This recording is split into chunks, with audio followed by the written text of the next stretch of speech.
തുടർഭരണത്തിനായി ഏതറ്റം വരെയും പോകാൻ തയ്യാറെടുക്കുന്ന LDFും ഭരണം പിടിക്കുവാൻ തീവ്ര ശ്രമം നടത്തുന്ന UDFും കേരളത്തിൽ നിർണായക ശക്തിയായി മാറാൻ സജ്ജമാകുന്ന BJPയും ചേരുമ്പോൾ കേരളത്തിന്റെ രാഷ്ട്രീയ മനസ്സ് ആർക്കൊപ്പമാണ് എന്ന് പ്രവചിക്കുക അസാധ്യമാണ്.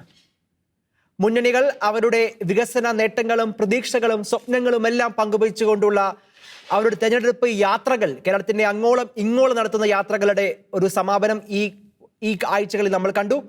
സ്ഥാനാർത്ഥി നിർണയം ഏറെക്കുറെ പൂർത്തിയായി. ഇനി വീറും വാശിയുമുള്ള തെരഞ്ഞെടുപ്പിന്റെ ചൂടിലേക്കാണ് കേരളത്തിന്റെ രാഷ്ട്രീയ മനസ്സ് സഞ്ചരിക്കുന്നത്. കേരളത്തിന്റെ രാഷ്ട്രീയ മനസ്സ് ആർക്കൊപ്പമായിരിക്കും എന്ന ഒരു ചോദ്യവുമായിട്ടാണ് ഷെക്കേന ബിഗ് ഡിബേറ്റ് ഇന്ന് ഈ ചർച്ച സംഘടിപ്പിക്കുന്നത്. ഈ ചർച്ചയിൽ നമ്മളോടൊപ്പം പങ്കെടുക്കുന്നു LDFിനെ പ്രതിനിധീകരിച്ച് അഡ്വക്കേറ്റ് സാജൻ കുന്നത്ത്, UDFിനെ പ്രതിനിധീകരിച്ച് അഡ്വക്കേറ്റ് സുശീൽ ഗോപാൽ, BJPയെ പ്രതിനിധീകരിച്ച് അഡ്വക്കേറ്റ് ജയസൂര്യൻ, ഒപ്പം സാമൂഹ്യ നിരീക്ഷകൻ ഡോക്ടർ ചാക്കോ കളാമ്പറമ്പിലും. 4 പേർക്കും ഈ ചർച്ചയിലേക്ക് സ്വാഗതം. അഡ്വക്കേറ്റ് സാജൻ കുന്നത്ത്, ഉറപ്പാണ് LDF എന്ന ഒരു മുദ്രാവാക്യവും ഒരു തെരഞ്ഞെടുപ്പ് വാക്യവുമായിട്ടാണ് ഈ തെരഞ്ഞെടുപ്പിനെ LDF മുന്നോട്ട് വെക്കുന്നത്.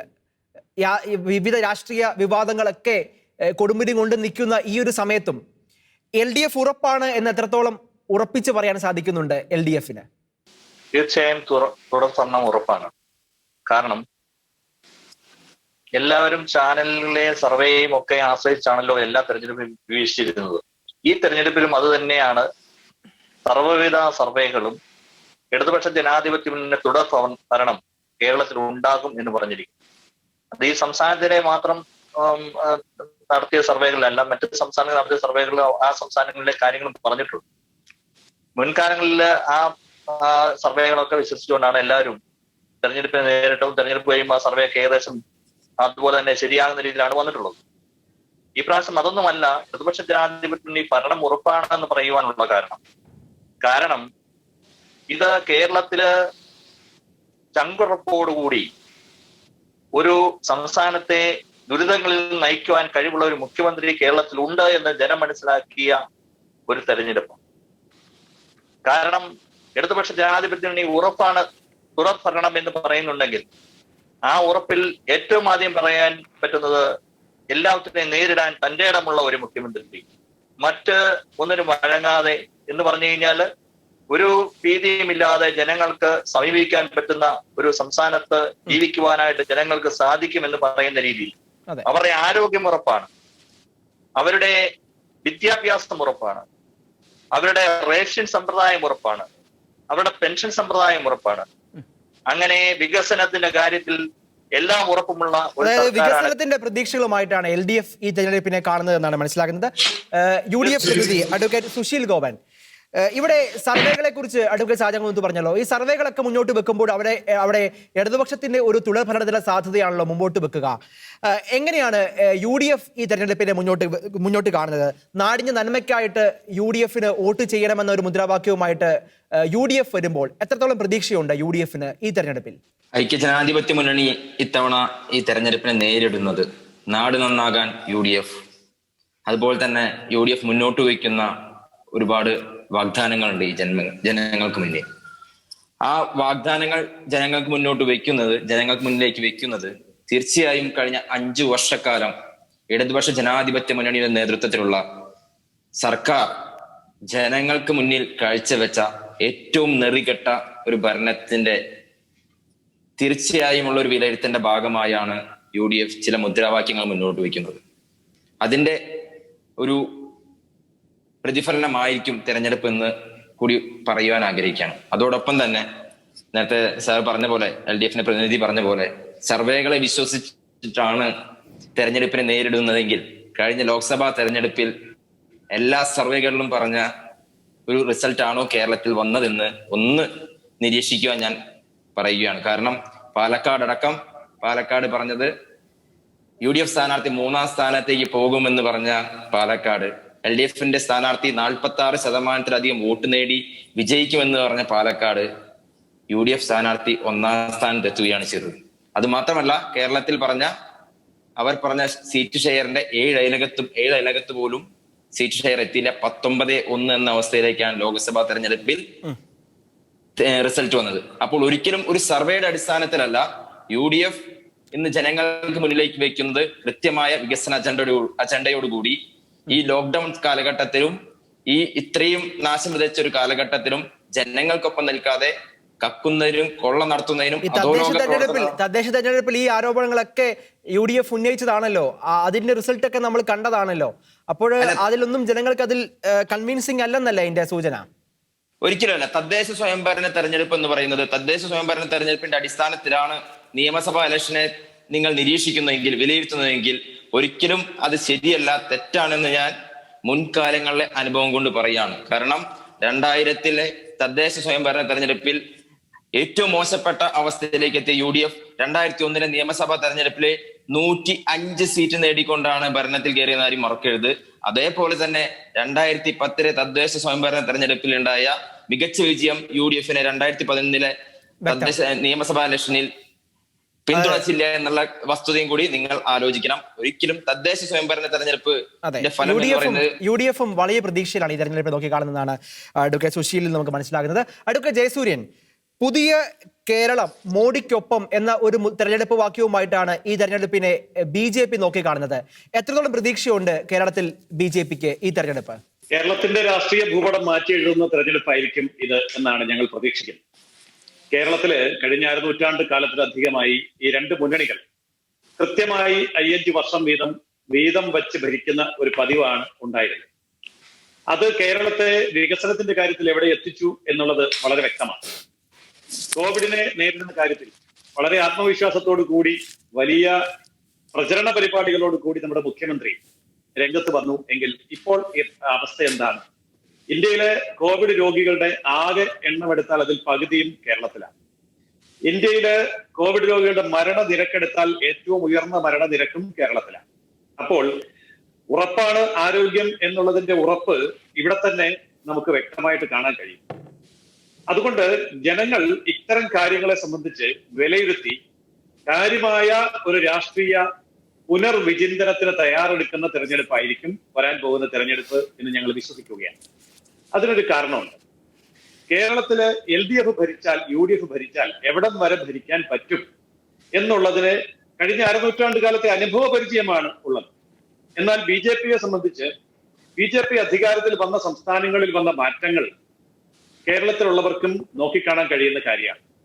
അസാധ്യം എന്ന് കരുതുന്ന ഒരു പ്രദേശം ഇന്ന് BJPക്ക് ഇല്ല. BJPയെ കുറിച്ച് സാധാരണ പറയാറുള്ളത് ഹിന്ദു വർഗീയ സവർണ ഫാസിസ്റ്റ് പാർട്ടി എന്നാണ്. ഹിന്ദു വർഗീയ സവർണ ഫാസിസ്റ്റ് പാർട്ടി. ന്യൂനപക്ഷങ്ങളെ കണ്ടാൽ അപ്പൊ പിടിച്ചു തിന്നുന്ന പാർട്ടി. പക്ഷേ ഇന്ത്യയിലെ ന്യൂനപക്ഷങ്ങൾക്ക് ഭൂരിപക്ഷമുള്ള സംസ്ഥാനങ്ങളെല്ലാം ഭരിക്കുന്നത് BJPയാണ്. അബദ്ധത്തില് ഒരു തവണ പറ്റുന്നൊന്നുമല്ല. ഈ ഗോവയിലൊക്കെ ആണെങ്കിൽ 3 തവണ തുടർച്ചയായിട്ട് ഭരിക്കുക. UPയിലും ബീഹാറിലും മധ്യപ്രദേശിലും രാജസ്ഥാനിലുമൊക്കെ മതന്യൂനപക്ഷങ്ങൾക്ക് ഭൂരിപക്ഷമുള്ള സീറ്റുകൾ പോലും BJP താമര ചിഹ്നത്തിൽ ജയിക്കുന്നുണ്ട്. അപ്പോൾ മതം പറഞ്ഞോ ന്യൂനപക്ഷ ഭൂരിപക്ഷ വ്യത്യാസം പറഞ്ഞോ ഒന്നും ആരെയും ഭയപ്പെടുത്തി മാറ്റി നിർത്താൻ ഇനിയുള്ള കാലഘട്ടം സാധിക്കില്ല. അഡ്വക്കേറ്റ് ജയസൂര്യൻ, ഇവിടെ ഒരു പ്രശ്നം, ഇവിടെ മോഡിക്കൊപ്പം കേരളം, പുതിയ കേരളം എന്നൊക്കെ പറഞ്ഞ് നമ്മൾ മുദ്രാവാക്യം വെക്കുമ്പോൾ മറ്റൊരു പ്രശ്നമുണ്ടല്ലോ അഡ്വക്കേറ്റ് ജയസൂര്യൻ.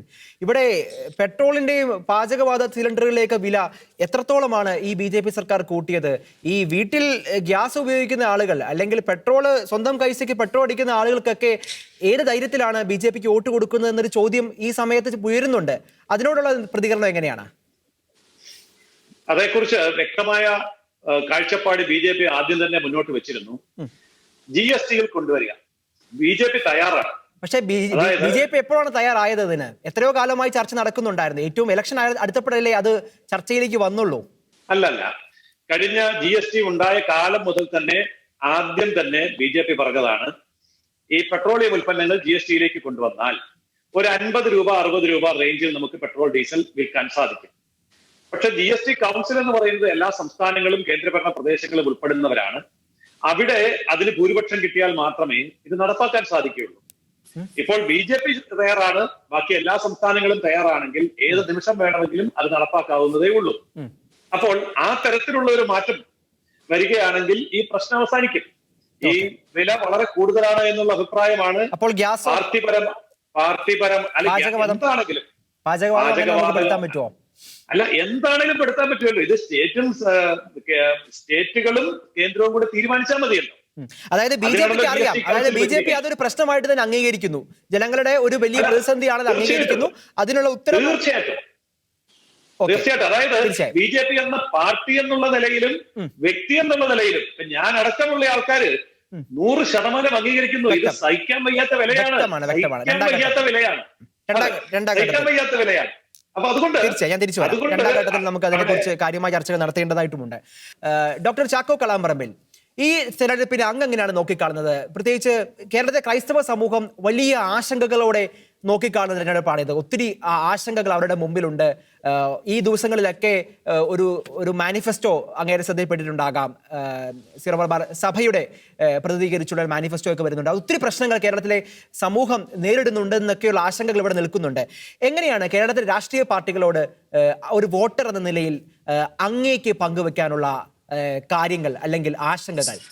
രാഷ്ട്രീയം എന്ന് പറയുന്നത് ഒരു ജനാധിപത്യ സംവിധാനത്തിന്റെ അനിവാര്യ ഘടകമാണ്. പക്ഷേ ഒരു രാഷ്ട്രീയ സംവിധാനം ഒരു രാഷ്ട്രത്തിന്റെ വളർച്ചയ്ക്കും അസ്തിത്വത്തിനും വികസനത്തിനും മുൻതൂക്കം കൊടുത്ത് രാജ്യത്തിന് വേണ്ടി നിലകൊള്ളേണ്ടതാകണമെന്നുള്ള നമ്മുടെ യഥാർത്ഥമായിട്ടുള്ള കാഴ്ചപ്പാടിന് ഈ കാലഘട്ടത്തിൽ ഒരു പരിധിവരെ അപജയം സംഭവിച്ചിട്ടുണ്ട്. രാഷ്ട്രീയ പാർട്ടികൾ അല്ലെങ്കിൽ രാഷ്ട്രീയം ഇന്ന് പാർട്ടിയുമായി മാറിക്കൊണ്ടിരിക്കുകയാണ്. ഓരോ പാർട്ടിയും അവരുടേതായിട്ടുള്ള നിലപാടുകൾ വ്യക്തമാക്കി ഭരണം കൈയാളാൻ ശ്രമിക്കുന്നു. ഭരണം കൈയാളി കഴിയുമ്പോൾ ജനത്തെ മറക്കുന്നു, ജനങ്ങളുടെ പ്രശ്നങ്ങൾ ഒരു പരിധിവരെ സംസ്കരിക്കുന്ന ഒരു രീതി രാഷ്ട്രീയ സംവിധാനങ്ങളിലൂടെ ജനാധിപത്യ ഭരണ സംവിധാനങ്ങളിൽ എത്തിച്ചേരുന്നു. ഇതിനൊരു മാറ്റം ഉണ്ടാവേണ്ടത് ഈ കാലഘട്ടത്തിന്റെ ഒരു അനിവാര്യമാണ്. കാരണം നമ്മുടെ കേരളത്തിന്റെ പശ്ചാത്തലം എടുത്താൽ തന്നെ മാറി മാറി വരുന്ന സർക്കാരുകളെ, ഇടത് വലത് സർക്കാരുകൾ കേരളത്തെ ഭരിക്കുന്നുണ്ട്. എപ്പോഴും അവർക്കറിയാം ഒരു ഭരണം കഴിഞ്ഞാൽ അടുത്ത ഭരണം അടുത്ത മുന്നണിയുടേതായിരിക്കും. ആ തരത്തിലുള്ള ഒരു ഉറപ്പ് ലഭിച്ചതുപോലെയാണ് ഇവിടെ ഭരണ സംവിധാനങ്ങൾ പോകുന്നത്. അതൊരു പരസ്പര അഡ്ജസ്റ്റ്മെന്റ് പോലെ തോന്നാറുണ്ട് ജനങ്ങൾക്ക് പോയി. ഈ കഴിഞ്ഞ ഭരണം തന്നെ നമ്മൾ എടുക്കുക, ഇപ്പോഴത്തെ ഭരണം തന്നെ നമ്മൾ എടുക്കുക. കേരളത്തിലെ പ്രതിസന്ധികളെ, കേരളത്തിലെ കർഷകരും സാധാരണക്കാരും നേരിടുന്ന പ്രതിസന്ധികളെ എല്ലാം ശ്രദ്ധ തിരിച്ചു വിടുന്നതിനുള്ള ഒരു ബോധപൂർവമായ ശ്രമം കേരളത്തിൽ നമ്മൾ കാണുന്നു. ഇവിടുത്തെ ജനങ്ങൾക്കും കർഷകർക്കും പ്രശ്നങ്ങളൊന്നുമില്ല. അതൊക്കെ ഡൽഹിയിലെ കർഷകർക്ക് മാത്രമേ ഉള്ളൂ. ഇവിടുത്തെ എല്ലാ പ്രശ്നങ്ങളും പരിഹരിക്കപ്പെട്ടിരിക്കുകയാണ് എന്നുള്ള മട്ടിലുള്ള ഒരു പ്രചരണം വളരെ ബോധപൂർവം ഇവിടെ നടക്കുന്നു എന്നുള്ളത് വളരെ സങ്കടകരമായ ഒരു അവസ്ഥയാണ്. ഈ തെരഞ്ഞെടുപ്പിൽ കർഷകരുടെ പ്രശ്നങ്ങൾ ചർച്ചയാകേണ്ടതല്ലേ? അങ്ങനെ ആകുമെന്ന് പ്രതീക്ഷയുണ്ടോ? എന്തൊക്കെയാണ് കർഷകരുടെ പ്രശ്നങ്ങളായിട്ട് താങ്കൾ ഉയർത്തിക്കാട്ടാൻ ആഗ്രഹിക്കുന്നത്? തീർച്ചയായിട്ടും.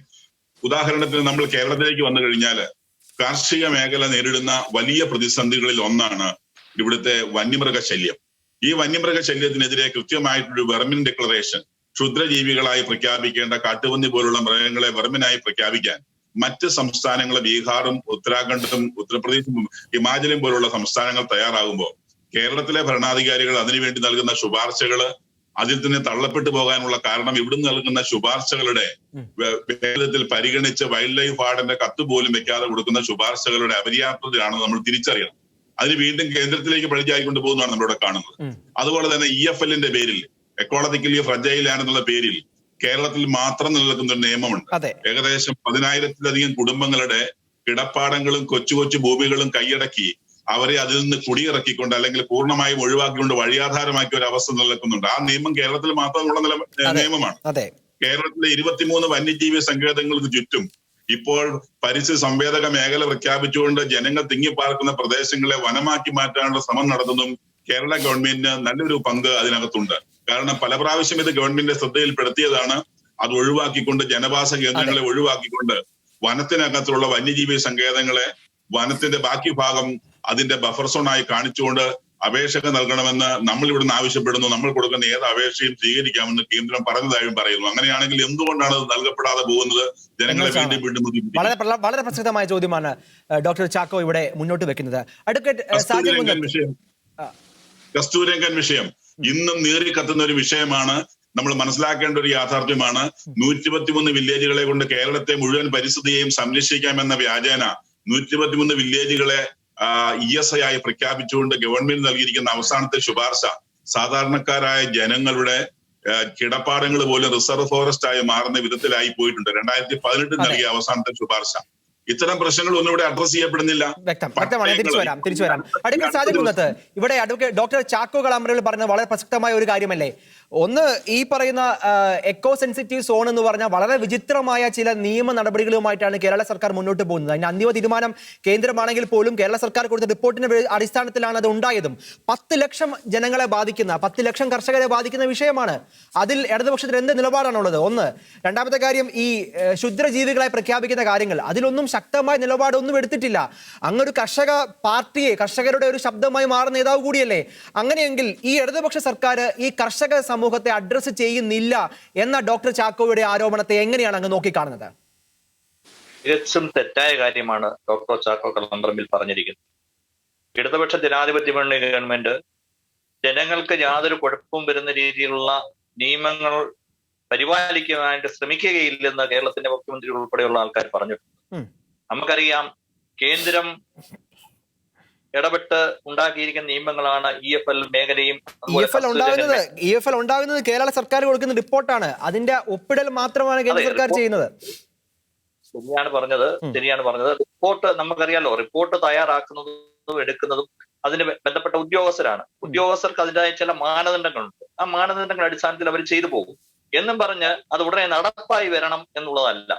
അത് ചെയ്യാൻ പറ്റുന്ന, അതിനുവേണ്ടി എത്രമാത്രം പ്രതിരോധിക്കാൻ കേരള സർക്കാർ ശ്രമിക്കുന്നുണ്ട്.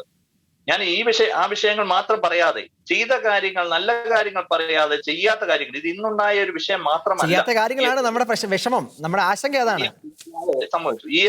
EFL കസ്തൂരിരംഗൻ വിഷയം എത്രയോ കാലങ്ങളായി ഈ കേരള സമൂഹത്തെ വേട്ടയാടിക്കൊണ്ടിരിക്കുന്ന ഒരു പ്രശ്നമാണ്. എല്ലാവരും ആശങ്കയോടെ നിൽക്കുന്ന വിഷയമാണ്. ഇടുക്കി മേഖലയിലൊക്കെ നമുക്കറിയാം, കേരള കോൺഗ്രസിന്റെ കർഷകരുടെ വളരെ കൂട്ടായ്മ ഉണ്ടാക്കി അതിന്റെ പ്രതിരോധിക്കുകയൊക്കെ ചെയ്തിട്ടുണ്ട്.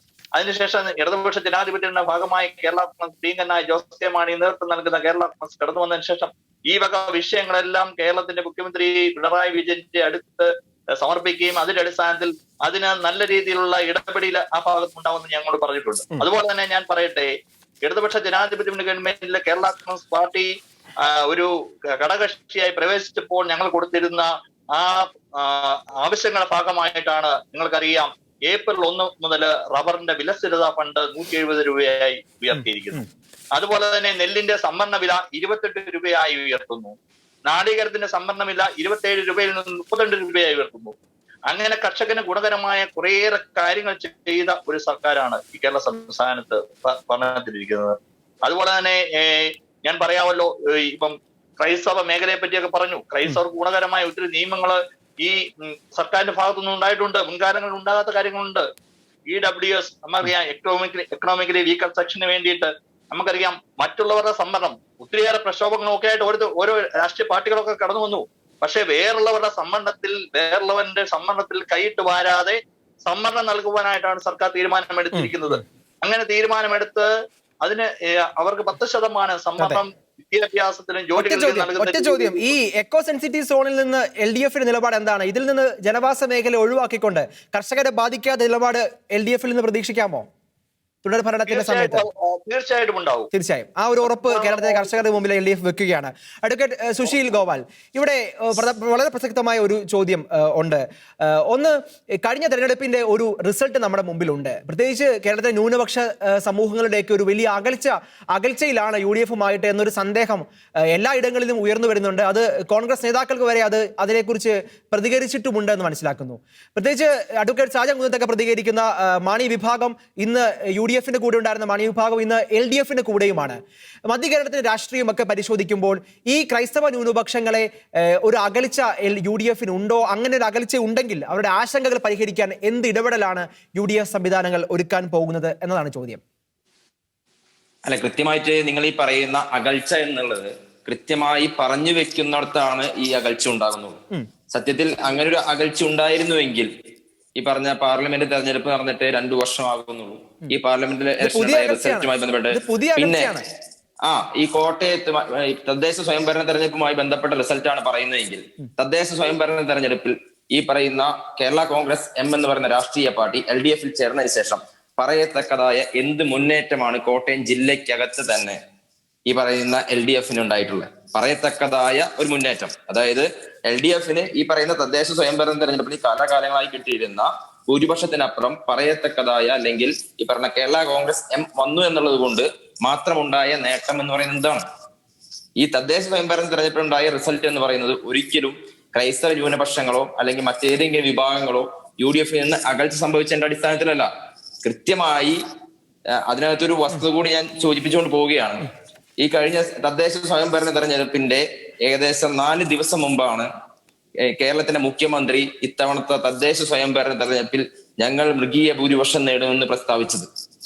നിങ്ങൾ ഓർക്കുന്നുണ്ടെന്ന് വിചാരിക്കുന്നു. 4 ദിവസം മുമ്പാണ് അദ്ദേഹത്തിന്റെ വാർത്താ സമ്മേളനത്തിൽ അദ്ദേഹം പറഞ്ഞത്, ഞങ്ങൾ ഇത്തവണത്തെ തദ്ദേശ സ്വയംഭരണ തെരഞ്ഞെടുപ്പിൽ വൻ വിജയം നേടുമെന്ന്. ആ പറഞ്ഞതിന് ഒറ്റ അടിസ്ഥാനമുള്ളൂ. അതായത് വിതരണം ചെയ്യുവാൻ ബാക്കിയുണ്ടായിരുന്ന എല്ലാ ക്ഷേമ പെൻഷനുകളും ഇവരുടെ സഖാക്കന്മാർ വഴി കൃത്യമായി ഈ പറയുന്ന വീടുകളിൽ എത്തിക്കുകയും അല്ല ഞാൻ പറയുന്നത് കേൾക്കൂ. അതായത് എത്തിക്കൂ എന്നുള്ളതല്ല, ഇത്ര കാലം വിതരണം ചെയ്യാതെ ആ കറക്റ്റ് ഇലക്ഷൻ സമയത്ത് എല്ലാ നേതാക്കന്മാരും ചെയ്യുന്ന കാര്യമല്ലേ? അല്ല ഇലക്ഷന്റെ അടിസ്ഥാനമല്ലല്ലോ ഞാൻ പറഞ്ഞത്. കൃത്യമായി ഒരു വാർഡിനകത്ത് 200 300 ക്ഷേമ പെൻഷനുകൾ വാങ്ങുന്ന സ്ഥലത്ത് പറയരുത്, യുഡിഎഫിന്റെ ഭാഗമായ ആൾക്കാരാണ്. അല്ലല്ല ഞാൻ പറഞ്ഞത് കൃത്യമായി ഒരു രാഷ്ട്രീയ ഒരു ടാക്ടിക്സ് കളിച്ചതിന്റെ അടിസ്ഥാനത്തിലുണ്ടായ ഒരു മേൽക്കോയ്മയെ അത് മതന്യൂനപക്ഷങ്ങളുടെ പേര് പറഞ്ഞുകൊണ്ട് ഉപയോഗിക്കുന്നിടത്താണ് എന്റെ വിയോജിപ്പ്. നിങ്ങൾ മറ്റേതെങ്കിലും നിങ്ങൾ നടത്തിയ വികസന പ്രവർത്തനങ്ങളുടെ പേര് പറഞ്ഞു, ഞാൻ കൃത്യമായിട്ട് അതിന് അഭിപ്രായം പറയാം. അല്ലാതെ മതന്യൂനപക്ഷങ്ങളെ അകന്നത് കൊണ്ടാണ് UDFന് ഈ പറഞ്ഞ തിരിച്ചടി ഉണ്ടായതല്ലേ തദ്ദേശ സ്വയംഭരണ തെരഞ്ഞെടുപ്പിൽ സീറ്റ് കുറഞ്ഞത് എന്ന് പറയുന്നിടത്താണ് എന്റെ വിയോജിപ്പ് എന്ന് പറയാം. തീർച്ചയായും. അതായത് ഈ കിറ്റ് വിതരണം മാത്രമാണോ എന്നതാണ് ഒരു ചോദ്യം ഇവിടെ. ഓക്കെ, ഒരു നിമിഷം ഞാൻ അഡ്വക്കേറ്റ് സുശീൽ ഗോപാൽ, ഈ ആദ്യ ഘട്ടങ്ങളിൽ ഇവിടെ കർഷകരുടെ പ്രശ്നം ഒരു വലിയ ചർച്ചയായിട്ട് വരുന്നുണ്ട്. ഈ കർഷകരുടെ പ്രശ്നങ്ങളെ കർഷകർക്ക് എന്ത് ഉറപ്പാണ് അടുത്ത ഭരണത്തിൽ തിരിച്ചു വരികയാണെങ്കിൽ എന്ത് ഉറപ്പാണ് നിങ്ങൾക്ക് കൊടുക്കാൻ സാധിക്കുക? കാരണം കേരളത്തിലെ കർഷകർ വലിയ പ്രതിസന്ധിയിലാണ് മുന്നോട്ട് പോകുന്നത്. അവർക്ക് എന്ത് ഉറപ്പാണ് നിങ്ങൾ നൽകുന്നത്? കർഷകരെ സംബന്ധിച്ച് ഇപ്പോൾ കേന്ദ്ര ഗവൺമെന്റ് പാസാക്കിയ 3 ബില്ലുകൾ തന്നെ ഏറ്റവും വലിയ പ്രതിസന്ധിയായി നിലനിൽക്കുന്ന ഒരു സാഹചര്യത്തിലൂടെയാണ് ഇന്ത്യ ഒട്ടാകെ പോയിക്കൊണ്ടിരിക്കുന്നത്. സ്വാഭാവികമായിട്ടും ആ ബില്ല് കേരളത്തെയും ബാധിക്കും. പിന്നെ നേരത്തെ പ്രിയപ്പെട്ട നിരീക്ഷകൻ പറഞ്ഞ പോലെ കേരളത്തിൽ അത് അത്രയ്ക്കൊന്നും ചർച്ച ചെയ്യപ്പെടുന്നില്ല എന്ന് അദ്ദേഹം പറഞ്ഞു. പക്ഷേ കേരളത്തിലെ പ്രതിപക്ഷം എന്ന് പറയുന്ന ഐക്യ ജനാധിപത്യ മുന്നണിയുടെ എല്ലാ ഘടകകക്ഷികളും, എല്ലാ യുവജന സംഘടനകളും, എല്ലാ വിദ്യാർത്ഥി സംഘടനകളും കൃത്യമായി ആ വിഷയങ്ങളിലടക്കം ഇടപെട്ടിട്ടുണ്ട്, സമരങ്ങൾ നടത്തിയിട്ടുണ്ട്. പിന്നെ ഈ പറയുന്ന നോർത്ത് ഇന്ത്യയിൽ നടക്കുന്ന പോലുള്ള സമരങ്ങൾ നടത്തുക എന്ന് പറയുന്നത് കേരളത്തെ സംബന്ധിച്ചിടത്തോളം അത്രയും വലിയൊരു കർഷക സമൂഹം കേരളത്തിൽ ഇല്ല എന്നുള്ളത് കൊണ്ട് ഒരുപക്ഷെ അദ്ദേഹത്തിന്റെ ശ്രദ്ധയിൽപ്പെട്ടിട്ടുണ്ടാവില്ല. പക്ഷെ കൃത്യമായി ജനങ്ങളുടെ ശ്രദ്ധയെ ആകർഷിക്കാവുന്ന, ജനങ്ങളെ ബോധവൽക്കരിക്കാവുന്ന കൃത്യമായ സമരപരിപാടികളുമായാണ് ഐക്യ ജനാധിപത്യ മുന്നണിയുടെ എല്ലാ മുന്നോട്ട് പോയിട്ടുള്ളത്. അതോടൊപ്പം തന്നെ ഇനി കർഷകരുമായി ബന്ധപ്പെട്ട് ഈ പറഞ്ഞ ജൈവവൈവിധ്യ മേഖലയുമായി ബന്ധപ്പെട്ട വിഷയങ്ങളിൽ ഈ പറയുന്ന കസ്തൂരിരംഗൻ റിപ്പോർട്ട് അടക്കം ഇപ്പോ ലേറ്റസ്റ്റ് ആയി വയനാട്ടിലടക്കം കൃത്യമായ വിഷയങ്ങൾ നടന്നുകൊണ്ടിരിക്കുകയാണ് ഇപ്പോൾ ഈ വിഷയങ്ങളുമായി ബന്ധപ്പെട്ട്. ഇതിനകത്ത് കൃത്യമായി ഞാൻ പറഞ്ഞു കഴിഞ്ഞാൽ ആത്മാർത്ഥ തീരെയില്ലാതെ ഇടപെടുന്ന ഒരു സർക്കാരാണ് കഴിഞ്ഞ കാലത്ത് ഉണ്ടായത് എന്നുള്ളത് കൂടി സൂചിപ്പിക്കുകയാണ് LDF സർക്കാർ. കാരണം കഴിഞ്ഞ തവണത്തെ പാർലമെന്റ് ഇലക്ഷൻ 2019 തീർച്ചയായും ഞാൻ തിരിച്ചു വരാം. അഡ്വക്കേറ്റ് ജയസൂര്യൻ ആദ്യഘട്ടത്തിൽ അങ്ങ് പറഞ്ഞ ന്യൂനപക്ഷങ്ങളുടെ മതന്യൂനപക്ഷങ്ങളുടെ വിഷയങ്ങളിലൊക്കെ BJP ഇടപെടലിനെ കുറിച്ച് അങ്ങ് പറയുകയുണ്ടായി. ഈ തെരഞ്ഞെടുപ്പിലെ ന്യൂനപക്ഷങ്ങളുടെ അവകാശങ്ങളുടെ ഇടപെടലുമായി ബന്ധപ്പെട്ട് എന്തൊക്കെ ഇടപെടലുകളാകാം BJP എടുക്കാൻ പോകുന്നത്? എന്തുറപ്പാണ് നിങ്ങൾ വോട്ടേഴ്സിന് നൽകുന്നത്?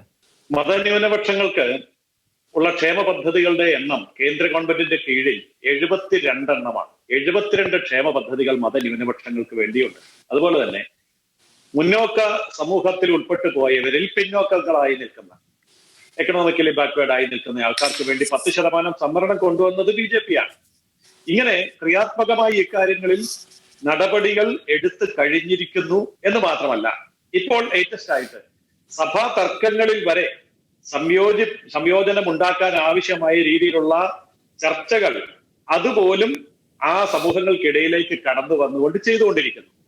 വൻതോതിലുള്ള ഈ ബിജെപിയുടെ ഇത്ര ഇടപെടലുകളൊക്കെ ഒരു വോട്ട് ലക്ഷ്യം മാത്രമാണോ അതിന്റെ പിന്നിൽ?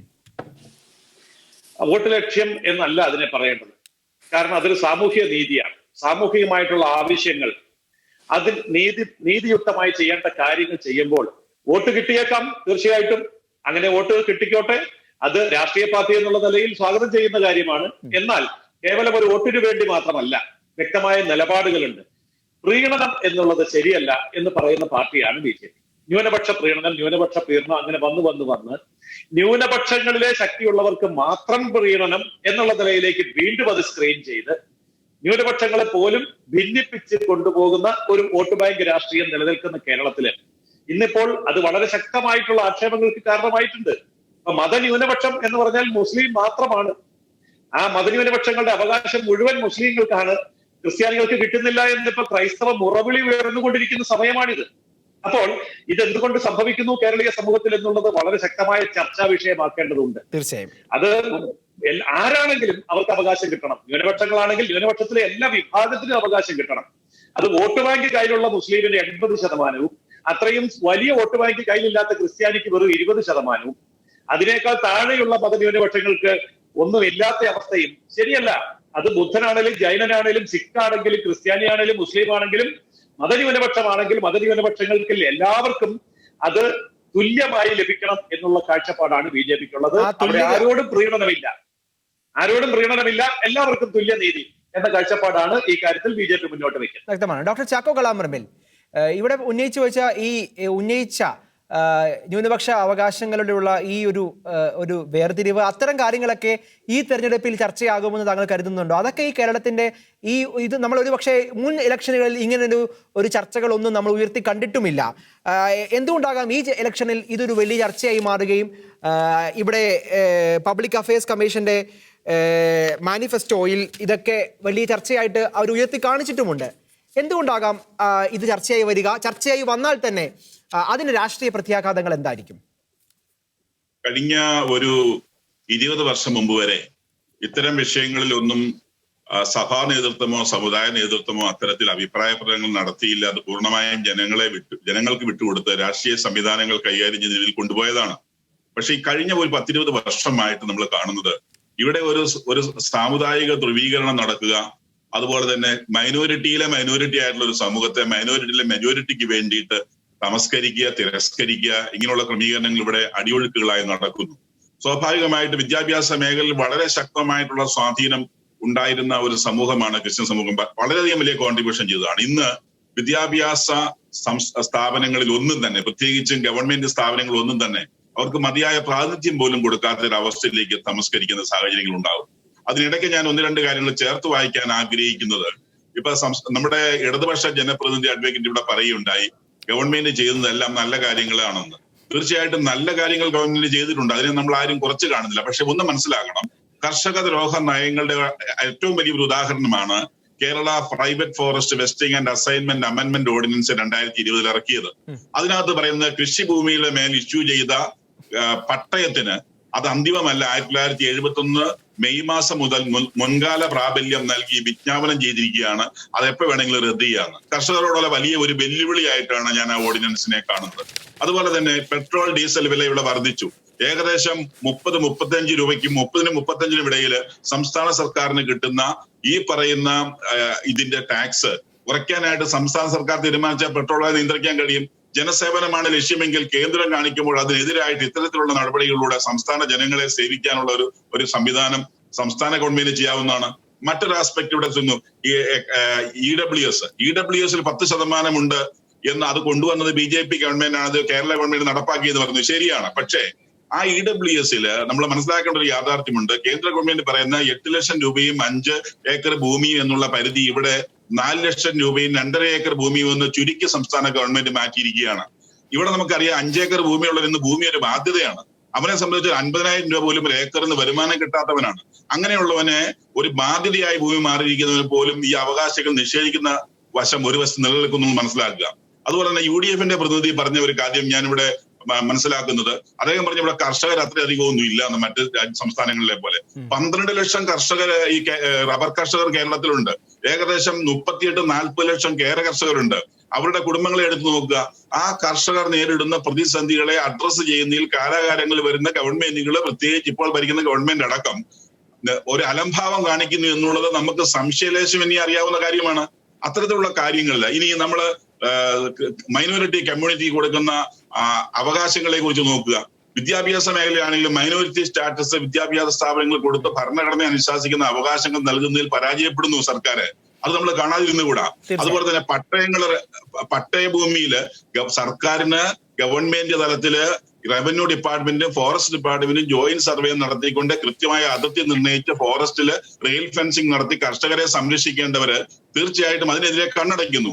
EFL നിയമം സംസ്ഥാന സർക്കാർ മാത്രം കൊണ്ടുവന്നതാണ്. ഞാൻ പറഞ്ഞ 10,000 കുടുംബങ്ങൾക്ക് 1 രൂപ പോലും നഷ്ടം വളരെ ശ്രദ്ധേയമായ ആശയങ്ങളാണ് പങ്കുവെക്കുന്നത്. പക്ഷേ നമ്മുടെ ഇലക്ഷൻ ചർച്ചകളിൽ ഈ കർഷകരുടെ പ്രശ്നങ്ങൾ ഡോക്ടർ ചാക്കോ പറഞ്ഞതുപോലെ കർഷകരുടെ പ്രശ്നങ്ങൾ ഈ ഇലക്ഷനിൽ ചർച്ചയാകുന്നുണ്ടോ എന്നതുപോലും ആശങ്കയാണ്. തീർച്ചയായിട്ടും എല്ലാ രാഷ്ട്രീയ പ്രതിനിധികളും ഉത്തരം പറയേണ്ട ചില ചോദ്യങ്ങളാണ് ഡോക്ടർ ചാക്കോ ഇവിടെ മുന്നോട്ട് വെച്ചിരിക്കുന്നത്. ഒക്കെ എല്ലാ രാഷ്ട്രീയ പാർട്ടികളും അവരുടെ പ്രകടന പത്രികകൾ ഇതിനൊക്കെ പ്രകടമായിട്ടുള്ള പ്രതികരണം നൽകണമെന്ന് കൂടി ഷെക്കീന ബിഗ് ഡിബേറ്റ് ഓർമ്മിപ്പിക്കുകയാണ്. അഡ്വക്കേറ്റ് സാജൻ കുന്നത്ത്, ഇവിടെ ഡോക്ടർ ചാക്കോ ഈ വിഷയങ്ങളൊക്കെ പഠിച്ചിട്ട് പറഞ്ഞ കാര്യം LDF ഈ വിഷയത്തിലെടുത്ത ജനദ്രോഹപരമായ കർഷക വിരുദ്ധമായ ഇടപെടലുകളെ കുറിച്ചാണ്.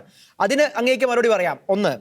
രണ്ടാമത്തെ കാര്യം, നമ്മൾ ഉറപ്പാണ് LDF എന്ന് ഒരു മുദ്രാവാക്യം മുന്നോട്ട് വെക്കുമ്പോൾ എത്രത്തോളം ഉറപ്പ് LDF-നുണ്ട്? കാരണം ഈ ഇലക്ഷൻ സമയത്ത് UDF മുന്നോട്ട് വെച്ച ഓരോ ആരോപണങ്ങളെയും ആദ്യഘട്ടത്തിൽ എതിർത്തു, ആദ്യഘട്ടത്തിൽ ഉറപ്പിച്ചു പറഞ്ഞു അത് അഴിമതി അല്ല എന്ന് പറയുന്നു. പക്ഷേ പിൽ സമയത്ത് ഓരോ സ്റ്റെപ്പുകളും നിങ്ങൾ പുറകോട്ട് എടുക്കുന്നത് കണ്ടു.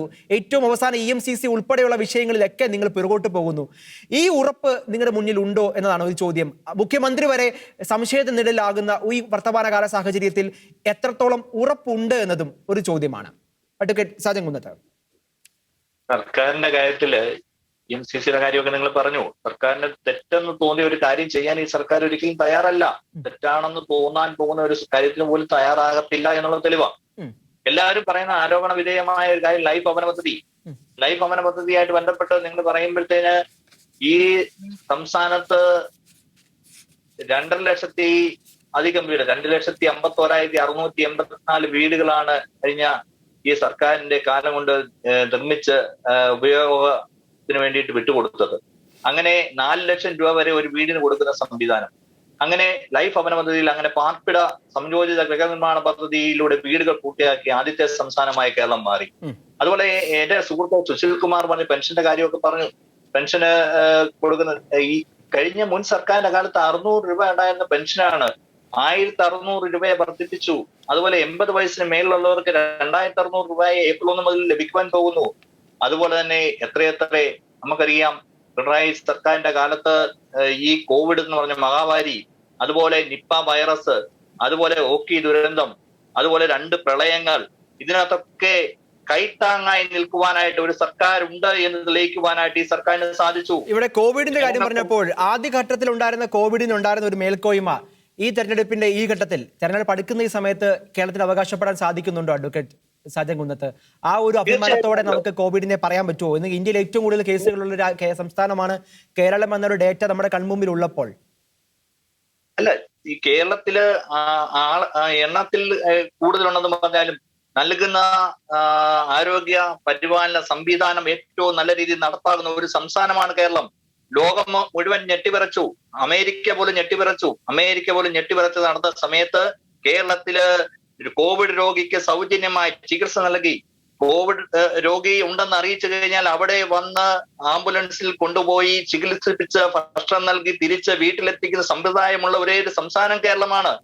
എണ്ണമുണ്ടെങ്കിൽ ഇപ്പോൾ കുറഞ്ഞുകൊണ്ട് വരുന്നുണ്ടല്ലോ. എണ്ണം ഓരോ ദിവസവും കുറഞ്ഞുകൊണ്ട് വരുന്നു. അപ്പോൾ ഞെട്ടൽ രേഖപ്പെടുത്താത്ത സംസ്ഥാനങ്ങൾക്കൊന്നും ഇപ്പോൾ കേരളത്തിൽ അത്രയും രോഗികൾ ഇല്ലെന്നും അവിടുത്തെ സംവിധാനങ്ങളൊക്കെ താരതമ്യേന മെച്ചപ്പെട്ടതാണെന്നുമാണ് കേന്ദ്ര സർക്കാരിന്റെയൊക്കെ ഡേറ്റ നമ്മുടെ മുമ്പിലുള്ളത്. അതാണ് ഒരു ചോദ്യമായിട്ട് ആശങ്കയായിട്ട് ഇവിടെ ഈ തെരഞ്ഞെടുപ്പിൽ മുന്നോട്ട് വെക്കുന്നതും.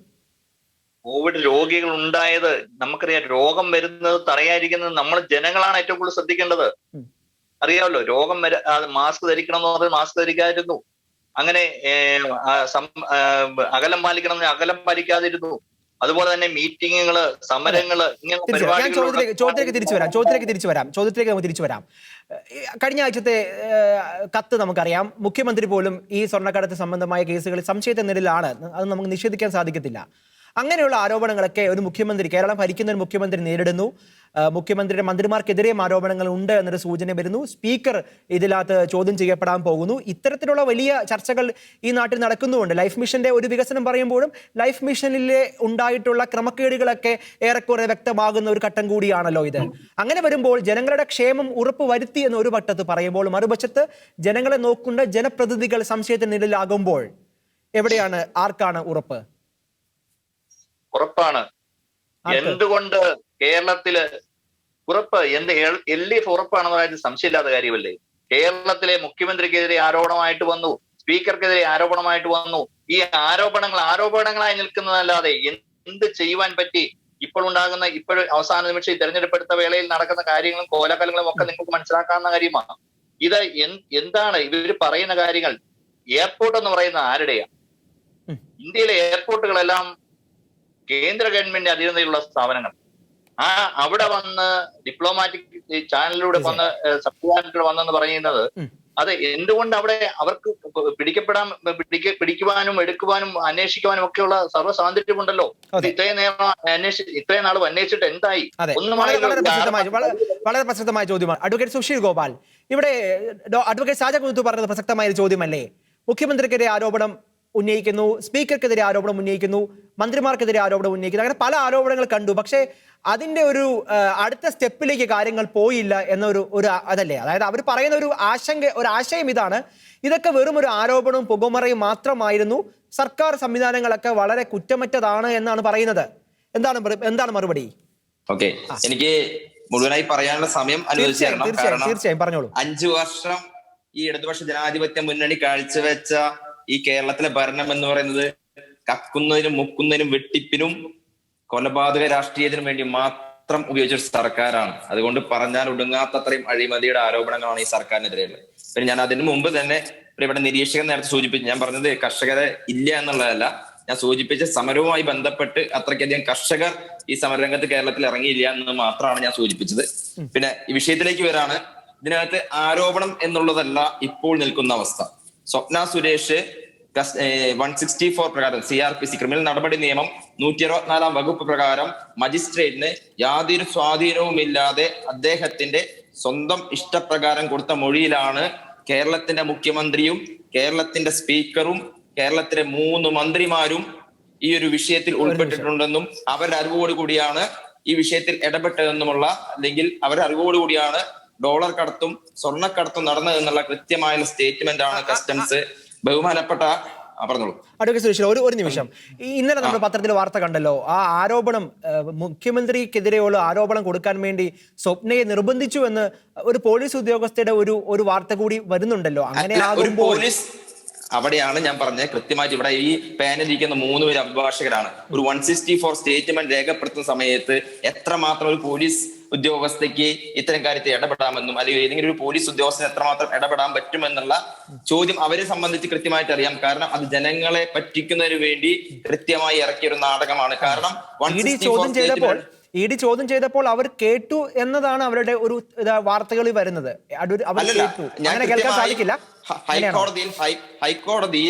ഹൈക്കോടതിയിൽ കൃത്യമായി കസ്റ്റംസ് കൊടുത്ത റിപ്പോർട്ട് എന്ന് പറയുന്നത് കൃത്യമായി വായിച്ചിട്ട് തന്നെയാണ് ഞാൻ പറയുന്നത്. കൃത്യമായി ഒബ്സർവ് ചെയ്ത് വായിച്ചതിന് ശേഷമാണ് ഞാൻ പറയുന്നത്. അതിനകത്ത് പറയുന്നത് ഇത്രയേ ഉള്ളൂ. 164 സ്റ്റേറ്റ്മെന്റ് പ്രകാരം സ്വപ്ന സുരേഷ് കൺസേൺഡ് മജിസ്ട്രേറ്റിന് കൊടുത്ത മൊഴിയിൽ പറയുന്നു, മുഖ്യമന്ത്രിയുടെയും സ്പീക്കറുടെയും 3 മന്ത്രിമാരെയും കൃത്യമായ അറിവോടുകൂടിയാണ് ഞാൻ ഈ ഇടപാടുകളിൽ ഉൾപ്പെട്ടത് എന്നാണ് കൃത്യമായി അതിനകത്ത് മൊഴി കൊടുത്തുള്ളത്. അതിനകത്ത് യാതൊരു ഇൻഫ്ലുവൻസ് ഉണ്ടാവില്ല. അത് ശരിയാകാം. പക്ഷെ ചോദ്യം ഇതാണ്, ഈ മൊഴി ഉണ്ടായത് അന്വേഷണ ഉദ്യോഗസ്ഥരെ സംബന്ധിച്ചോളം മുഖ്യമന്ത്രി ഇതിനകത്ത് പ്രതിയാക്കണം എന്നൊരു പോയിന്റിലാണ് ഇങ്ങനെ ഒരു നിർബന്ധിച്ചൊരു മൊഴി സ്വപ്നയെ കൊണ്ട് എടുപ്പിക്കുന്നത് എന്നതാണ് ഇന്നലെ നമ്മൾ കണ്ട വാർത്ത. അല്ല, അവിടെയാണ് ഞാൻ പറഞ്ഞത്, ആ വാർത്ത കൃത്യമായി ഇടതുപക്ഷം അടിച്ചിറക്കുന്ന വാർത്തയാണെന്ന് ഞാൻ പറഞ്ഞതിന്റെ കാരണം 164 സ്റ്റേറ്റ്മെന്റ് കൊടുക്കുന്നത് യാതൊരു പോലീസിന്റെ അകമ്പടി ഇല്ലാതെ മജിസ്ട്രേറ്റിന് മുമ്പിൽ സമ്പൂർണ്ണ സ്വതന്ത്രയായി നിന്നുകൊണ്ടാണ് സ്വപ്ന സുരേഷ് മൊഴി കൊടുക്കുന്നത്. അവിടെ അങ്ങനെ ഭീഷണി ഉണ്ടെങ്കിൽ കൃത്യമായി അവരുടെ മൊഴി കൊടുത്തു കഴിഞ്ഞാൽ അപ്പോൾ തന്നെ മജിസ്ട്രേറ്റിന് അവിടെ നടപടി എടുക്കാവുന്നതാണ്. അങ്ങനെ യാതൊരു സാഹചര്യം ഉണ്ടായില്ലല്ലോ. ഏതെങ്കിലും ബാക്കി ആരോപണങ്ങൾ പറയുമ്പോൾ ലൈഫ് മിഷനുമായി ബന്ധപ്പെട്ട വിഷയമാണ് ആദ്യമായിട്ട് പറഞ്ഞത്.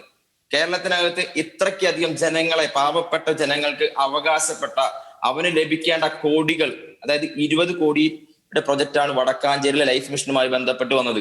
ആ 20 കോടി എന്ന് പറയുന്നത് സർക്കാർ ഫണ്ടല്ല. പ്രവാസി മലയാളികൾ പ്രളയം അനുഭവിച്ച കേരളത്തിലെ പാവപ്പെട്ടവർക്ക് വേണ്ടി വീട് പണിയുന്നതിന് വേണ്ടി പ്രവാസികളിൽ നിന്ന് പിരിച്ച 20 കോടി രൂപയിൽ 9 കോടി രൂപ സ്വപ്ന സുരേഷിന് കമ്മീഷൻ കൊടുത്ത്, സ്വപ്ന സുരേഷിനും അവരെ പങ്കാളികൾക്കും കമ്മീഷൻ കൊടുത്ത ഒരു സർക്കാർ എന്തടിസ്ഥാനത്തിലാണ് പറയുന്നത് ലൈഫ് മിഷൻ എന്ന് പറയുന്നത് അവർ ഏറ്റവും മാതൃകാപരമായ നടപടിയാണ്. 4 ലക്ഷം വീടുകൾ പണിതു കൊടുത്ത ഉമ്മൻചാണ്ടി സർക്കാർ മുന്നിൽ നിൽക്കുമ്പോഴാണ് ഈ പറയുന്ന ഇടതുപക്ഷം പറയുന്നത് 2.5 ലക്ഷം വീടുകൾ പണിതു എന്ന് പറയുന്നത്. പക്ഷെ ആ 2.5 ലക്ഷം വീടുകളല്ല അവിടെ ഉണ്ടാവേണ്ടതെന്ന്. അവിടെ 5 ലക്ഷത്തിലധികം വീടുകൾ പണിയാവുന്ന സ്ഥലത്ത് ആ ഫണ്ടെല്ലാം കമ്മീഷൻ കൊടുത്തും അടിച്ചു മാറ്റിയും ഇത്തരത്തിൽ 10ാം ക്ലാസ് പോലും പാസ്സാവാത്ത ഒരു സ്ത്രീയെ 3 ലക്ഷം രൂപ ശമ്പളം കൊടുത്ത് കേരളത്തിന്റെ അല്ല അഡ്വക്കേറ്റ് അശോക സുശീൽ, ഇവിടെ പ്രശസ്തമായ ചോദ്യം ഇതാണ്. ഇങ്ങനെയുള്ള ആരോപണങ്ങളൊക്കെ ഉന്നയിക്കുന്നുണ്ട്. പക്ഷേ ഈ പ്രതിപക്ഷത്തിന്റെ ഐക്യത്തോടെ ഇതിനെ എല്ലാം ഒന്ന് രാഷ്ട്രീയ ആയുധമാക്കാൻ സാധിച്ചിട്ടുണ്ടോ എന്നൊരു പ്രസക്തമായ ചോദ്യമല്ലേ? ഇവിടെ ശ്രീ രമേശ് ചെന്നിത്തലയുടെ പത്രസമ്മേളനം നമ്മൾ കാണുന്നുണ്ട്. എന്നാൽ UDF നേതാക്കൾക്ക് പോലും അതിനെ ഒരു രാഷ്ട്രീയ വിഷയമായി ഏറ്റെടുക്കാനോ അതിലൊരു ഐക്യത്തോടെ പ്രതികരിക്കാനോ സാധിക്കുന്നില്ല. നിങ്ങൾ ഒരു കാര്യം മനസ്സിലാക്കണം. കേരളത്തിൽ ഇന്ന് ചർച്ച ചെയ്യപ്പെടുന്ന കേരളത്തിലെ അഴിമതികൾ, സർക്കാരിന്റെ അഴിമതികൾ മുഴുവൻ പുറത്തു കൊണ്ടുവന്നത് പ്രതിപക്ഷമാണ്. പ്രതിപക്ഷ നേതാവായ രമേശ് ചെന്നിത്തലയാണ്. അതിൽ എന്താണ് സംശയമുള്ള? ഇപ്പോൾ പറയുന്ന കോൺഗ്രസ് നേതാക്കൾ അത് കോൺഗ്രസ് നേതാക്കൾ ഒന്നിച്ച് അതിനെ ആ വിഷയത്തിൽ ഒരു ഐക്യത്തോടെ ഒരു പ്രതികരണം നടത്തുന്നുണ്ടോ എന്നൊരു ചോദ്യമാണ്. ഈ വിഷയത്തിൽ ഏത് പ്രതിപക്ഷ നേതാവാണ്, പ്രതിപക്ഷത്തിരിക്കുന്ന ഏത് നേതാവാണ് പ്രതിപക്ഷ നേതാവിന്റെ സ്റ്റേറ്റ്മെന്റുമായി ബന്ധപ്പെട്ട് മറ്റു എതിർ ശബ്ദം ഉയർത്തുകയോ അല്ലെങ്കിൽ ഇതിനെ അനുകൂലിക്കാതിരിക്കുകയോ ഇതുമായി ബന്ധപ്പെട്ട് സമരത്തിന് ഇറങ്ങാതിരിക്കുകയോ ചെയ്തിട്ടുള്ള നിങ്ങൾ ചൂണ്ടിക്കാണിക്കൂ. ഇത്രയും വലിയ വാദങ്ങൾ ഉണ്ടാകുമ്പോൾ ഈ ഒരു ഊർജ്ജം മതിയോ പ്രതിപക്ഷത്തിന് എന്നതാണ് രാഷ്ട്രീയ നിരീക്ഷകർ ചോദിക്കുന്ന ചോദ്യം. നിങ്ങൾ ആദ്യം മനസ്സിലാക്കേണ്ടത് ഇന്നാട്ടിലെ പൊതുസ്ഥലങ്ങളിലെ പൊതുമുതലുകൾ തല്ലിയും അവിടുത്തെ കല്ലെറിഞ്ഞ് ബസിന്റെ ചില്ലുകൾ തകർത്തും ഉണ്ടാക്കുന്ന ഇടതുപക്ഷത്തിന്റെ സമരമാർഗം മാത്രമാണ് സമരമെന്ന് നിങ്ങൾ ചിന്തിക്കരുത്. കേരളത്തിന്റെ പൊതുസമൂഹം ഇന്ന് കാര്യമായി ചർച്ച ചെയ്യപ്പെട്ടുകൊണ്ടിരിക്കുക. ഒരു കേരളത്തിന്റെ മുഖ്യമന്ത്രി അദ്ദേഹത്തിന്റെ ഓഫീസുമായി ബന്ധപ്പെട്ട് അദ്ദേഹത്തിന്റെ പ്രിൻസിപ്പൽ സെക്രട്ടറി നേരിട്ടിടപെട്ട് നടത്തിയ ഒരു കള്ളക്കടത്തുമായി ബന്ധപ്പെട്ട്, ഒരു അധോലോക പ്രവർത്തനവുമായി ബന്ധപ്പെട്ട്, ഒരു രാജ്യദ്രോഹ പ്രവർത്തനവുമായി ബന്ധപ്പെട്ട് എനിക്കറിയില്ല എന്നൊരു സ്റ്റേറ്റ്മെന്റ് പറഞ്ഞ് മാറാൻ പറ്റൂ കേരളത്തിന്റെ മുഖ്യമന്ത്രിക്ക്? അദ്ദേഹത്തിന്റെ ഭരണഘടനാ ചുമതലയുള്ള ഒരു ഓഫീസല്ലേ, അദ്ദേഹം അറിയേണ്ട ഒരു ഓഫീസല്ലേ? തീർച്ചയായും നമുക്ക് അതിനുള്ള ഉത്തരങ്ങൾ തീർച്ചയായും അടുത്ത ഘട്ടത്തിൽ അഡ്വക്കേറ്റ് സാജൻ മറുപടി പറയേണ്ടി. ഒരു കാര്യം കൂടി ഞാൻ പറയാണ്. പ്രിയപ്പെട്ട കോവിഡുമായി ബന്ധപ്പെട്ട് പറഞ്ഞു, കേരളത്തിൽ എന്നല്ല ഇന്ത്യയിൽ തന്നെ ഒരു രോഗി പോലും ഇല്ലാത്ത സാഹചര്യത്തിൽ ഞങ്ങൾ ഒന്നാണെന്ന് പറഞ്ഞുകൊണ്ട്, ഒന്നാമതാണെന്ന് പറഞ്ഞുകൊണ്ട് കേരളത്തിലെയും ഇന്ത്യയിലെയും എല്ലാ മാധ്യമങ്ങളും പരസ്യം കൊടുത്തോടെ കേരളത്തിലെ സർക്കാർ. ഈ കേരള സർക്കാരിന്റെ നേതൃത്വത്തിലുള്ള ആംബുലൻസ് വെച്ചാണ് ഒരു സ്ത്രീ പീഡിപ്പിക്കപ്പെട്ടത്. ഇത് നേരത്തെ പറഞ്ഞല്ലോ, ആംബുലൻസിൽ കൊണ്ടുപോകും, ആംബുലൻസിൽ കൊണ്ട് ട്രീറ്റ്മെന്റ് കൊടുക്കും, ആംബുലൻസ് വീട്ടിൽ എത്തിക്കുന്നു. ആ ആംബുലൻസ് വെച്ചാണ് ഒരു സ്ത്രീയെ പീഡിപ്പിക്കപ്പെട്ടത്. ഒരു ആരോഗ്യ പ്രവർത്തകനാണ് കോവിഡ് മുക്തയായി എന്ന് പറഞ്ഞ സർട്ടിഫിക്കറ്റ് മേടിക്കാൻ എന്ന് പറഞ്ഞ് കൊണ്ടുവന്ന് ഒരു സ്ത്രീയെ പീഡിപ്പിച്ചത്. അത്തരം മോശപ്പെട്ട സാഹചര്യം ഞാൻ പറഞ്ഞ കാര്യം ഇത്രേ ഉള്ളൂ. ഒന്നാമതാണ് എന്ന് പറഞ്ഞ കേരളത്തിനകത്തു നിന്നാണ് ഇന്ന് ഇന്ത്യയിൽ റിപ്പോർട്ട് ചെയ്യുന്ന. അങ്ങനെയെങ്കിൽ മഹാരാഷ്ട്രയിലാണല്ലോ ഏറ്റവും കൂടുതൽ കോവിഡ് കേസുകൾ ഉള്ളത്. എന്തുകൊണ്ടായിരിക്കും മഹാരാഷ്ട്രയിൽ കോവിഡ് കേസുകൾ ഇതുപോലെ കൂടുന്നതിന്റെ കാരണം? മഹാരാഷ്ട്രയിലല്ലോ ഇന്ന് ഇന്ത്യയിൽ മഹാരാഷ്ട്രയും കേരളവും തമ്മിൽ വലിയ വ്യത്യാസമില്ല. അല്ല, ഞാൻ പറയട്ടെ. ഇന്ത്യയിൽ റിപ്പോർട്ട് ചെയ്യുന്ന കോവിഡ് രോഗികളുടെ എണ്ണത്തിൽ 70% ഇപ്പോൾ റിപ്പോർട്ട് ചെയ്യുന്ന കേരളത്തിൽ നിന്നാണ്. പിന്നെ എങ്ങനെയാ നിങ്ങൾ മഹാരാഷ്ട്രയിലെ 10,000-ന് മേളിലാണ് ശ്രീ സുശീൽ. വാർത്ത വായിക്കൂ. കേരളത്തിൽ 1800 ആയിരുന്നു ഇന്ന്. ഇന്നത്തെ ഡേറ്റ നോക്കിക്കോളൂ, കോവിഡ് കേസുകൾ ഡേറ്റ നോക്കിക്കോളൂ. എന്നിട്ട് നമുക്ക് രണ്ടാം ഘട്ടത്തിൽ നമുക്ക് ചർച്ച ചെയ്യാം. BJPയുടെ അഡ്വക്കേറ്റ് ജയസൂര്യൻ, പുതിയ കേരളം എന്ന ഒരു ചിന്തയുമായിട്ട് BJP മുന്നോട്ട് വരുമ്പോൾ എന്താണ് BJP ഇതിൽ നിന്ന് ഉദ്ദേശിക്കുന്നത്? പുതിയ കേരളം എന്നത് ഏതർത്ഥത്തിലാണ് BJP ഈ തെരഞ്ഞെടുപ്പിൽ നോക്കിക്കാണുന്നത്? പ്രധാനമായിട്ടുമുള്ളത് നമ്മുടെ തൊഴിൽ മേഖല, അതുപോലെ തന്നെ കാർഷിക മേഖല, സാമ്പത്തിക മേഖല. ഇവിടെ നമ്മളിപ്പോൾ പാടെ തകർന്നിരിക്കുകയാണ്. ആ തകർച്ചയിൽ നിന്ന് പുറത്തേക്ക് വരണമെങ്കിൽ വളരെ അടിസ്ഥാനപരമായിട്ടുള്ള പല മാറ്റങ്ങളും കേരളത്തിൽ ഉണ്ടാവേണ്ടതായിട്ടുണ്ട്. ഇപ്പൊ തൊഴിൽ മേഖലയെ സംബന്ധിച്ച് ഡോക്ടർ ചാക്കോ വളരെ വിശദമായി ആധികാരികമായി പല കാര്യങ്ങളും പറഞ്ഞു. പ്രശ്നങ്ങൾ നമുക്ക് ഉയർത്തി കാണിക്കാൻ എളുപ്പമാണ്, പക്ഷെ പരിഹാരമോ? 1-2 കാര്യങ്ങൾ ഞാൻ സൂചിപ്പിക്കട്ടെ.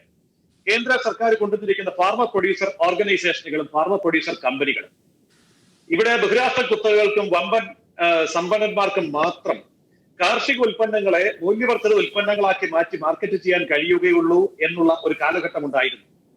അവിടെയാണ് കർഷകൻ ചൂഷണം ചെയ്യപ്പെട്ടത്. എന്നും റോ മെറ്റീരിയൽ മാത്രം ഉൽപ്പാദിപ്പിക്കുക, അതിന് കിട്ടുന്ന മാത്രം വാങ്ങിക്കുക എന്നുള്ള അവസ്ഥ മാറിയിട്ട് ഇന്നിപ്പോ അവർ ഉൽപ്പാദിപ്പിക്കുന്ന ഉൽപ്പന്നങ്ങളെ മൂല്യവർദ്ധിതമാക്കി മാർക്കറ്റ് ചെയ്യാൻ, അത് ലോകം മുഴുവൻ മാർക്കറ്റ് ചെയ്യാൻ കഴിയുന്ന പണവും സാങ്കേതിക വിദ്യയും പരിശീലനവും കർഷകർക്ക് കൊടുക്കുന്ന സംവിധാനമാണ് ഫാർമർ പ്രൊഡ്യൂസർ ഓർഗനൈസേഷനുകളും ഫാർമർ പ്രൊഡ്യൂസർ കമ്പനികളും. അതില് ഈ രാജ്യത്ത് അതിന് വേണ്ടി ലക്ഷം കോടി രൂപയാണ് കേന്ദ്ര ഗവൺമെന്റ് മാറ്റിവെച്ചത്. 10,000 FPOകൾ ഉണ്ടാക്കാൻ വേണ്ടി ആണ് പണം കൊടുത്തത്.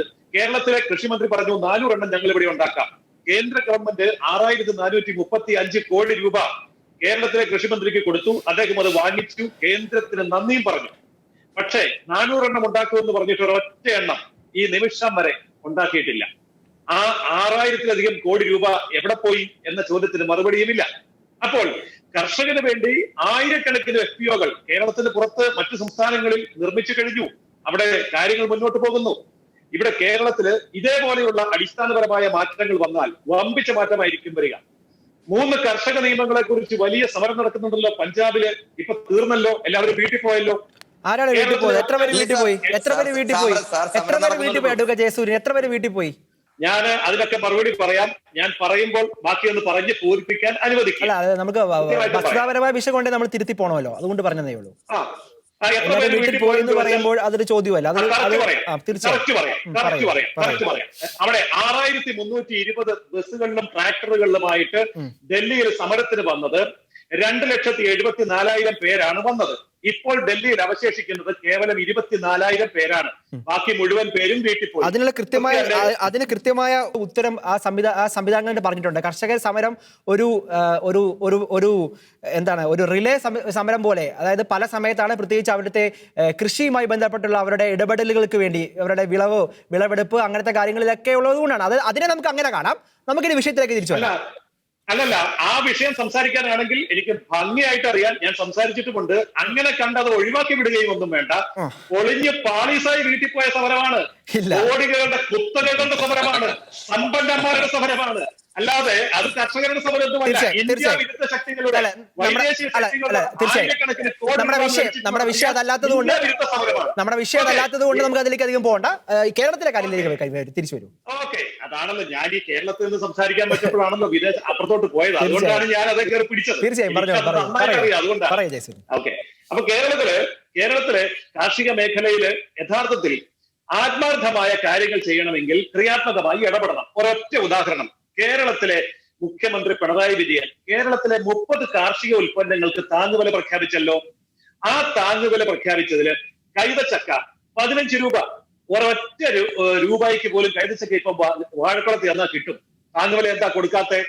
മരച്ചീനി 17 രൂപ, 6 രൂപയ്ക്ക് മരച്ചീനി പറിച്ചു കൊടുക്കേണ്ട ഗതികേട് ഇവിടുത്തെ കർഷകനുണ്ട്.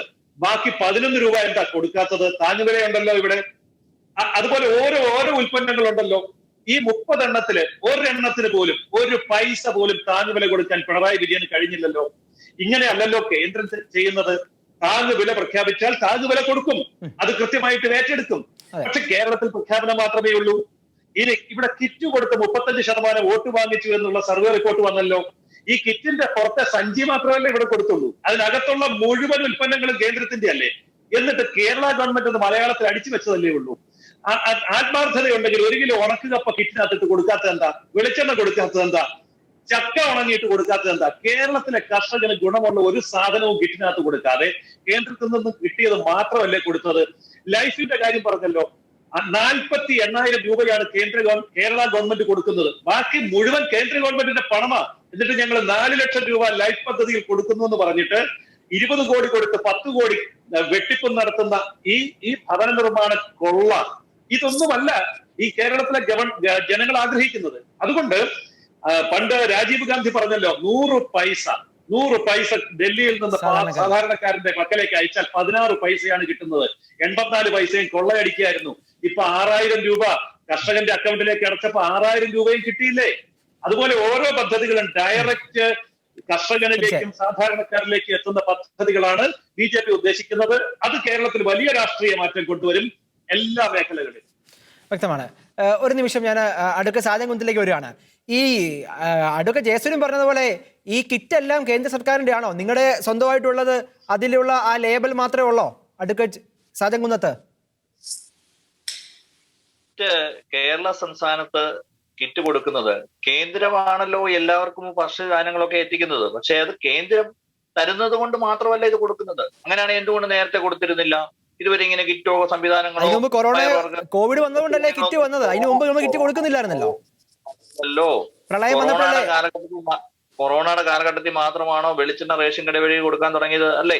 കൊറോണ ഉണ്ടായതുകൊണ്ട് മാത്രമാണോ? നേരത്തെ ഒന്നും കൊടുത്തിട്ടില്ലല്ലോ, റേഷൻ സമ്പ്രദായത്തിൽ കൊടുത്തിട്ടില്ലല്ലോ. വെളിച്ചെണ്ണ കൊടുത്തിട്ടുണ്ടോ? ഇല്ല. അങ്ങനെ ഓരോ സാധനങ്ങൾ എടുത്ത് നോക്കിയാൽ ആ വക ഐറ്റങ്ങളൊന്നും റേഷൻ കട വഴി നേരത്തെ കൊടുത്തുകൊണ്ടിരുന്ന സാധനങ്ങളല്ല. ഒറ്റ നിമിഷം. അതായത് ഈ ഇപ്പോൾ കേരളത്തിൽ കൊടുക്കുന്ന ഇതൊരു വലിയ രാഷ്ട്രീയ വിഷയമാണ് ഈ കിറ്റ് എന്ന് പറയുക. കാരണം ഫ്രീ ബി പൊളിറ്റിക്സിന് എപ്പോഴും കേരളത്തിൽ അല്ലെങ്കിൽ ഇന്ത്യയിൽ തന്നെ വലിയ സാധ്യതയും ഉണ്ട് താനും. അങ്ങനെയെങ്കിൽ ഇതിന്റെ അവകാശം LDF മാത്രമേ ഉള്ളോ, അതോ BJPക്കും അതിന്റെ ക്രെഡിറ്റ് എടുക്കാൻ പറ്റുമോ? അഡ്വക്കേറ്റ് സാജൻകുന്നത്ത്, ഞാൻ പറഞ്ഞു കൊള്ളട്ടെ, ക്രെഡിറ്റ് എടുക്കുന്ന BJP ക്രെഡിറ്റ് എടുക്കാൻ പറ്റുന്ന സംവിധാനമല്ല ഇത്. കാരണം ഇത് കേരള സംസ്ഥാനത്തിന് അനുവദിക്കുന്ന വീതത്തിൽ നിന്ന് കൊടുക്കുന്നതല്ല.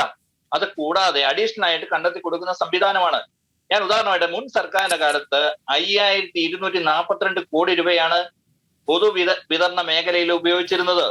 ഈ സർക്കാരിന്റെ കാലത്ത് 10697 കോടി രൂപയുടെ 13 ഇനം ഭക്ഷ്യധാന്യങ്ങൾ ഉൾപ്പെടെയുള്ള കിറ്റ് ഉൾപ്പെടെ കൊടുത്ത് അതിന്റെ ശേഷി വർദ്ധിപ്പിക്കുന്ന രീതിയിലേക്ക് വരുവാനായിട്ട് ഈ സർക്കാരിന് സാധിച്ചു. തീർച്ചയായും ഞാൻ തിരിച്ചു വരാം. അഡ്വക്കേറ്റ് ജയസൂര്യൻ, ആ മറുപടി തൃപ്തമാണല്ലോ അല്ലേ? തൃപ്തനാണല്ലോ അല്ലേ? ക്ലിയർ ആണല്ലോ? ഒരിക്കലും തൃപ്തമല്ല. ഇത് ക്ലിയറുമല്ല. എന്താണ് കേന്ദ്രം കൊടുത്ത കിറ്റ്, അതായത് 80 കോടി ജനങ്ങൾക്ക് 6 മാസക്കാലത്തേക്ക് സൗജന്യമായിട്ട് ഭക്ഷണം കൊടുത്ത ലോകത്തെ ഒരേ ഒരു ഗവൺമെന്റ് ആ 80 കോടി ജനങ്ങൾക്ക്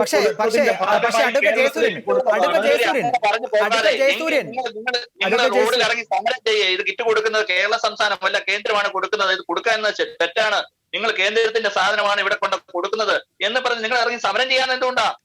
അങ്ങനെ ഞങ്ങളത് പറയുന്നുണ്ടല്ലോ, ഞങ്ങളത് വ്യക്തമായിട്ട് കേരളീയ സമൂഹത്തിന് മുമ്പിൽ പറയുന്നുണ്ടല്ലോ. അതിന്റെ ഭാഗമായിട്ടാണല്ലോ ഇപ്പോഴും പറയുന്നത്. എന്തിനാ സമരം ചെയ്യേണ്ട കാര്യമില്ലല്ലോ, കാര്യം പറഞ്ഞാൽ പോലെ. പക്ഷെ എന്തുകൊണ്ടാണ് കേരളത്തിൽ മാത്രം ഇങ്ങനത്തെ കിറ്റ് കേരളത്തിൽ മാത്രമേ ഉള്ളൂ എന്നാണല്ലോ ഇടതുപക്ഷം പറയുന്നത്? അഡ്വക്കേറ്റ് ജയസൂര്യൻ, മറ്റ് സംസ്ഥാനങ്ങളിലൊക്കെ ഇങ്ങനെ ഉണ്ടോ? കിറ്റുകൾ ഉണ്ടോ? BJP ഭരിക്കുന്ന സംസ്ഥാനങ്ങളിലൊക്കെ ഉണ്ടോ എന്നാണ് ചോദ്യം. അതിന്റെ കാരണം പറയാം. കേരളത്തിൽ കിറ്റ് മാത്രമല്ലല്ലോ, കേരളത്തിലെ ക്ഷേമ പെൻഷനുകൾ സഖാക്കന്മാർ വീട്ടിൽ കൊണ്ട് അത് നമുക്ക് പറയാം. പാർട്ടി തരുന്നതാണ് എന്ന് പറയുന്നില്ലേ ഗവൺമെന്റിന്റെ? ചോദ്യം അതല്ല അഡ്വക്കേറ്റ് ജയസൂര്യൻ, ചോദ്യം അതല്ല. കേരളത്തിൽ മാത്രം ആണല്ലോ ഇത്തരം ഒരു കിറ്റ് എന്നാണ് ഇടതുപക്ഷം പ്രചരിപ്പിക്കുന്നത് ഒരു കാര്യം. അത് സത്യമല്ലേ? തെറ്റാണ്, 100% തെറ്റാണ്. ഇത് ഇന്ത്യ മുഴുവൻ കൊടുത്തതാണ്. ഇന്ത്യ മുഴുവൻ കൊടുത്തതാണ്. വേറെ ഏത് സംസ്ഥാനത്താണുള്ളത്? BJP ഭരിക്കുന്ന ഏത് സംസ്ഥാനത്താണ് കിറ്റ് ഉള്ളത് എന്നാണ് ചോദ്യം. അല്ല, കൃത്യമായിട്ട് പറയാം. ആര് ഭരിക്കുന്ന സംസ്ഥാനത്തും, അതായത് അതിനകത്ത് രാഷ്ട്രീയം നോക്കാതെ ഇന്ത്യ മുഴുവൻ 80 കോടി ജനങ്ങൾക്ക് ഈ കിറ്റ് കൊടുത്തു എന്ന് പറയുമ്പോൾ അത് ഏതെങ്കിലും ഒരു സംസ്ഥാനത്താണ്. 80 കോടി ജനങ്ങൾക്കാണ് ഈ കിറ്റ് കൊടുത്തത്. കേരളത്തിലേതുപോലെ ഒറ്റക്കൈ തൂക്കി പിടിച്ചുകൊണ്ട് പോകാവുന്ന കിറ്റ് അല്ലല്ലോ തമിഴ്നാട്ടിലും കർണാടകത്തിലും കൊടുത്തത്. തലയിൽ എടുത്തുകൊണ്ട് പോകാവുന്ന പോലെ വലിയ കിറ്റാണ് അവിടെ കൊടുത്തത്. തമിഴ്നാട്ടിൽ പോയി കിറ്റ് ചുമന്നുകൊണ്ട് വന്നവരുണ്ടല്ലോ. ഈ കിറ്റ് എന്ന് പറഞ്ഞാൽ ഇടതുപക്ഷത്തിന് വലിയ രാഷ്ട്രീയ സാധ്യതയുള്ള വിഷയമൊന്നുമല്ല. ഇത് എല്ലാ സംസ്ഥാനത്തും കൊടുക്കുന്നതാണെന്നാണ് പറയുന്നത്. തമിഴ്നാട് ഭരിക്കുന്ന BJP സർക്കാരല്ല. തമിഴ്നാട് ഉദാഹരണം മാത്രമേ കണ്ടാൽ മതി. എല്ലാ അത് പറഞ്ഞു പഠിക്കാതെ BJP ഭരിക്കുന്ന എത്ര സംസ്ഥാനത്ത് കിറ്റ് കൊടുത്തിട്ടുണ്ടെന്ന് പറ ജയസൂര്യൻ. 18 സംസ്ഥാനങ്ങളിൽ കൊടുത്തു. 18 സംസ്ഥാനങ്ങളിൽ കൊടുത്തു. 18 എന്നാണ് പറയുന്നത്. 18 എന്നാണ് പറയുന്നത്. സംസ്ഥാനങ്ങളിൽ കൊടുത്തു. തെറ്റാണ് പറയുന്നത്, തെറ്റാണ്. അങ്ങനെ സംഭവം ഇല്ല. അങ്ങനെ സംഭവമുണ്ട്. കിറ്റ് ഇന്ത്യയിലെ എല്ലാ സംസ്ഥാനങ്ങളിലും കൊടുത്തു. അത് സംസ്ഥാന ഗവൺമെന്റിന്റെ മുദ്രയടിച്ചു കൊടുത്തത് കേരളത്തിൽ മാത്രമാണ്. ബാക്കിയുള്ളവർക്ക് നേരിട്ട് കൊടുത്തു, അത്രേ ഉള്ളൂ. ചില കാര്യങ്ങൾ പറയാനുണ്ട്. ഞാൻ അതിന്റെ ഇടയിൽ പറഞ്ഞോട്ടെ, പറയാൻ വിട്ടുപോയി. സുശീൽ കുമാർ പറഞ്ഞ കാര്യത്തോട് ചില കാര്യങ്ങൾ പറയാനുണ്ട്.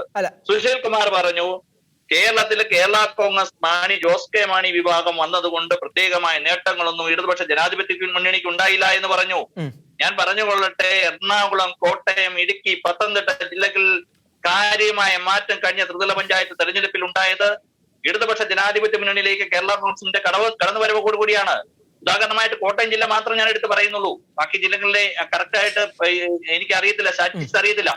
കോട്ടയം ജില്ലയിൽ കഴിഞ്ഞ UDF കാലഘട്ടത്തിൽ ഞാൻ പറഞ്ഞുകൊള്ളട്ടെ, ഒന്ന് പറഞ്ഞുകൊള്ളട്ടെ. UDF കാലഘട്ടത്തിൽ പഞ്ചായത്ത് തെരഞ്ഞെടുപ്പിൽ കഴിഞ്ഞ പ്രാവശ്യം 49 പഞ്ചായത്തുകളെ UDF ആണ് ഭരിച്ചുകൊണ്ടിരുന്ന കോട്ടയം ജില്ലയിൽ. ഇന്ന് അത് 16 പഞ്ചായത്ത് UDF-നും 51 പഞ്ചായത്തുകള് LDF-ഉമാണ് ഭരിക്കുന്നത്. കഴിഞ്ഞ തവണ 10 ബ്ലോക്ക് പഞ്ചായത്തുകള് UDF ഭരിച്ചപ്പോൾ ഇന്ന് 11 ബ്ലോക്ക് പഞ്ചായത്തും 10 ബ്ലോക്ക് പഞ്ചായത്ത് LDF-ഉം 1 ബ്ലോക്ക് പഞ്ചായത്ത് UDF ഭരിക്കുന്ന സാഹചര്യം ഉണ്ടായി. ജില്ലാ പഞ്ചായത്ത് കഴിഞ്ഞ തവണ UDF ഭരിച്ചുകൊണ്ടിരുന്നെങ്കിൽ ഇടതുപക്ഷ ജനാധിപത്യ കേരള കോൺഗ്രസ് വന്നപ്പോൾ വളരെ കാലങ്ങൾക്ക് ശേഷം LDF ഭരിക്കുന്ന സാഹചര്യങ്ങൾ ഉണ്ടായി. അതിന് സമമായി തന്നെയാണ് ഇടുക്കിയിലെ ജില്ലാ പഞ്ചായത്ത് ഉൾപ്പെടെ ബ്ലോക്ക് പഞ്ചായത്തുകൾ ഭരിക്കുന്നു. അതുപോലെ എറണാകുളം ജില്ലയിൽ സാരമായ മാറ്റങ്ങളുണ്ടായി. കണക്കുകൾ ഞാൻ പറയുന്നുള്ളേ ഉള്ളൂ. അല്ല, സുശീൽ കുമാർ കണ്ണടച്ച്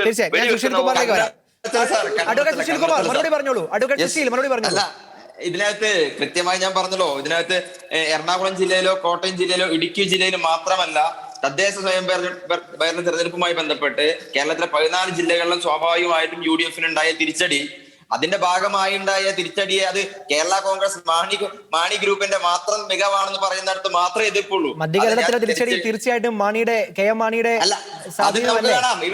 ഈ വരുന്ന നിയമസഭാ തെരഞ്ഞെടുപ്പുമായി ബന്ധപ്പെട്ട് ഇപ്പോഴും 13 സീറ്റ്. സാർ ഞാൻ പറയട്ടെ, 13 സീറ്റുകളാണ് ഇത്തവണ മാണി ഗ്രൂപ്പിന് കൊടുത്തുള്ളത്. അത് ഇവര് പറഞ്ഞ ഈ ബാർഗൈനിന്റെ അടിസ്ഥാനത്തിലാണ് കൊടുത്തുള്ള. ഈ നിയമസഭാ തെരഞ്ഞെടുപ്പിൽ കൃത്യമായി കാണാം കേരള കോൺഗ്രസ് മാണി എന്ന് പറയുന്ന വിഭാഗത്തിന് കേരള സമൂഹം എന്ന് കൊടുക്കാൻ പോകുന്ന മറുപടി കൃത്യമായി കാണാമെന്ന് പറയാണ്. പിന്നെ ഒരു കാര്യം ഞാൻ സൂചിപ്പിക്കുകയാണ്, ഈ പറഞ്ഞ ക്ഷേമ പെൻഷനുകളുമായി ബന്ധപ്പെട്ട് അദ്ദേഹം തെറ്റിദ്ധരിപ്പിക്കുന്ന രീതിയിൽ കാര്യം പറഞ്ഞു. 600 രൂപ എന്ന് പറയുന്ന ക്ഷേമ പെൻഷൻ കൊടുത്തത് VS അച്യുതാനന്ദന്റെ കാലഘട്ടത്തിൽ 2011 VS അച്യുതാനന്ദൻ മന്ത്രിസഭ ഭരണത്തിൽ ഇറങ്ങുന്ന സമയത്തുണ്ടായ തുകയാണ് 600 രൂപ എന്ന് പറയുന്നത്. ഐക്യജനാധിപത്യ മുന്നണിയുടെ നേതൃത്വത്തിലുള്ള ഉമ്മൻചാണ്ടി സർക്കാർ 2016 ഭരണത്തിൽ നിന്ന് ഇറങ്ങുന്ന സമയത്ത് 1300 രൂപയാണ് ക്ഷേമ പെൻഷൻ കൊടുത്തിരുന്നത്. അത് മാത്രമല്ല, വെറും 600-700 പേര് മാത്രം ഒരു പഞ്ചായത്തിലുണ്ടായിരുന്നത് 18,000-ലധികം ഉപഭോക്താക്കളുടെ രീതിയിലേക്ക് ക്ഷേമ പെൻഷനുകൾ മാറ്റിയതും ഉമ്മൻചാണ്ടി സർക്കാരാണ്.